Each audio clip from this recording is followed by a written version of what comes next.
all this stuff must stop. Now, can we stop it today?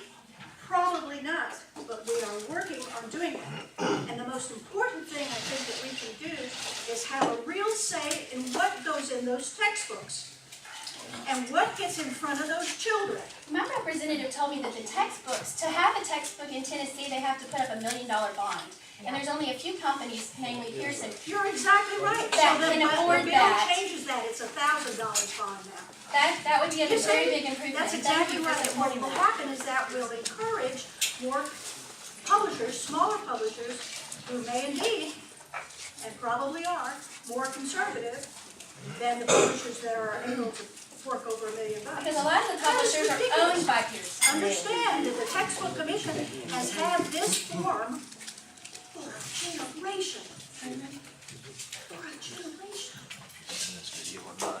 Let me just remind you. We Fighting just got Common Core in Arkansas. I don't know if What that's we right have or to not. look at is, this is a person who helps make the laws. In order to make the laws, she's gotta get information on stuff that maybe doesn't ordinarily come to her. So you need to approach her as, hey, look, this is what's happening. But then once a law is passed, it takes months to do it and all kinds of gobbledygook that goes on in Nashville.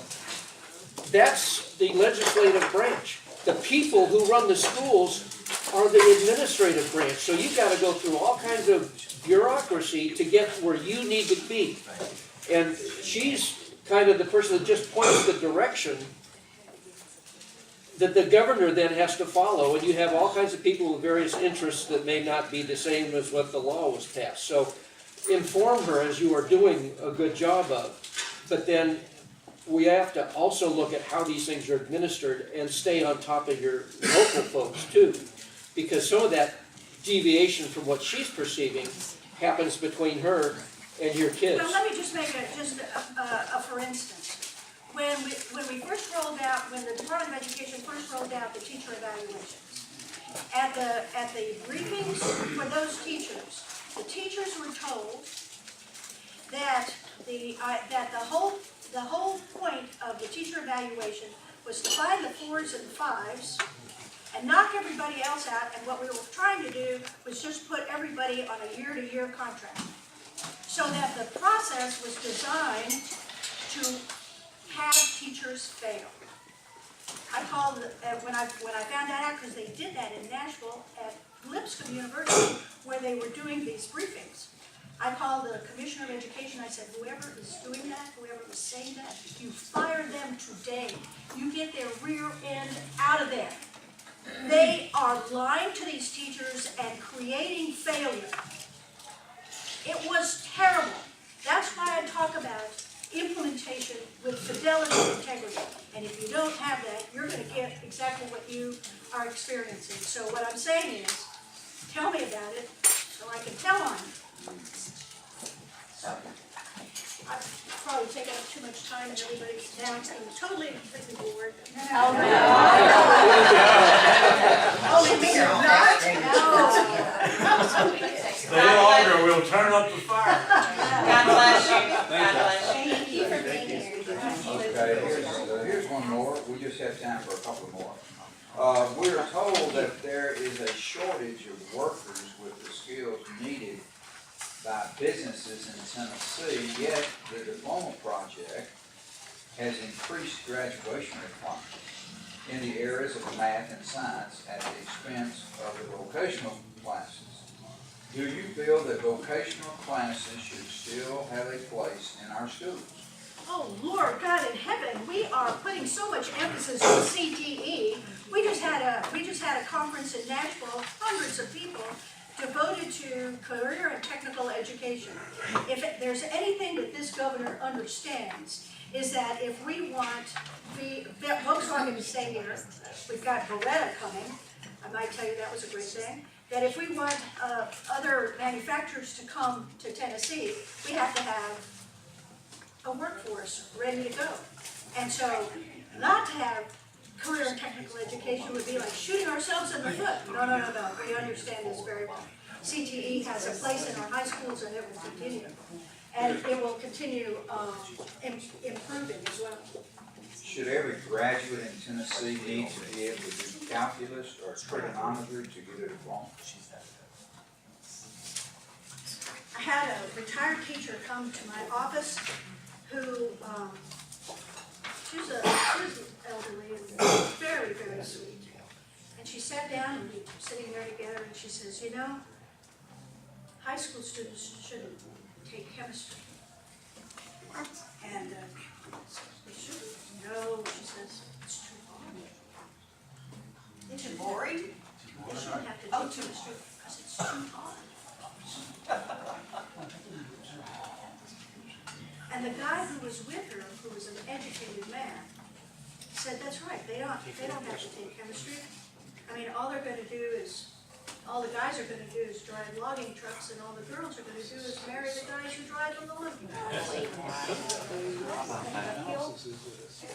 Is the Bill Gates furnished money a plus or a minus? Bill Gates money, plus or a minus? I don't know, you're asking me to make a moral judgment about someone donating money to education. I'll ask If a common core curriculum standards, etc. are opposed by well-informed citizens from across America, why is it being crammed down their throats or our throats?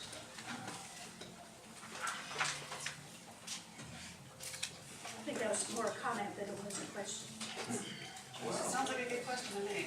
That's an FYI thing. Thank you, that's good. So, Well, folks, I have a full afternoon ahead of me. Okay. And it's been a great pleasure, really, to be with you. I Arthur, just have one other question Sure. that was sent to me by a very good friend of mine. His name is Mark Kerr with the Center of Self-Governance, and he wants to know if they on the state level were to write a resolution asking our school system to reinstate the Tennessee Pledge of Allegiance, would you run with that? sure, we do that on the floor of the Senate every day when we go to the floor. So you would be for it? Sure, absolutely. Okay.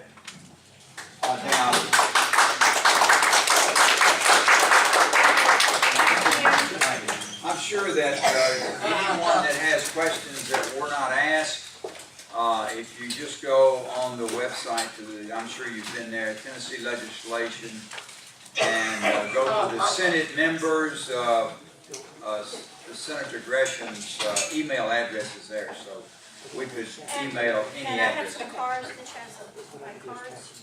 If you call my district office, which is the 465 number, that rolls directly to my cell phone, so you'll always get it. here's a card. Okay. Senator Thank you Gresham, very anybody much. want her card, she can contact her?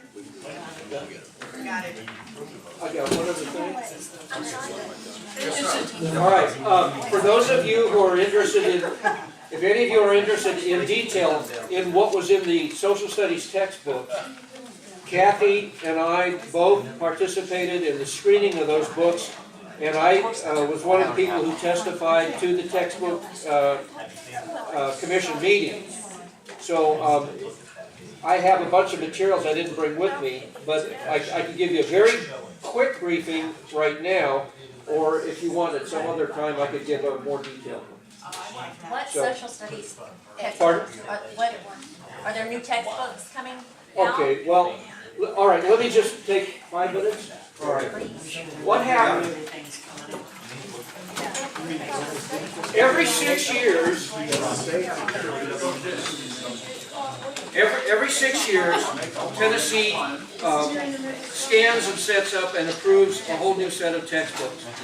There's a cycle for math, there's a cycle for English, there's a social studies. In 2013, it was time to redo the social studies textbooks. All right, so Pearson and all the rest of those, well, first of all, a bunch of standards were set up. They were not set up by any common core relationship, as far as I know. Now, then the textbook publishers were shown what these standards are. And so, you know, like you gotta talk about Columbus, or you gotta talk about, you know, in economics and all the different subjects. And the publishers came up with their battery of textbooks. They had just a trial run of all of them. There were 10 places across Tennessee that citizens could go and look at. And last year was the first year you actually had an organized group of citizens going and looking to scan this stuff. The closest we in Fayette County had was at the University of Memphis. All right, so we had to drive all that way, and the books couldn't be taken out or anything. I photographed them. But you could only do samples. There were 70 textbooks. All right, so I focused on about 7 or 8 textbooks and wrote extensive reviews, and there was about 100 people across the state, and as usual, 80-20, 20% really got into it.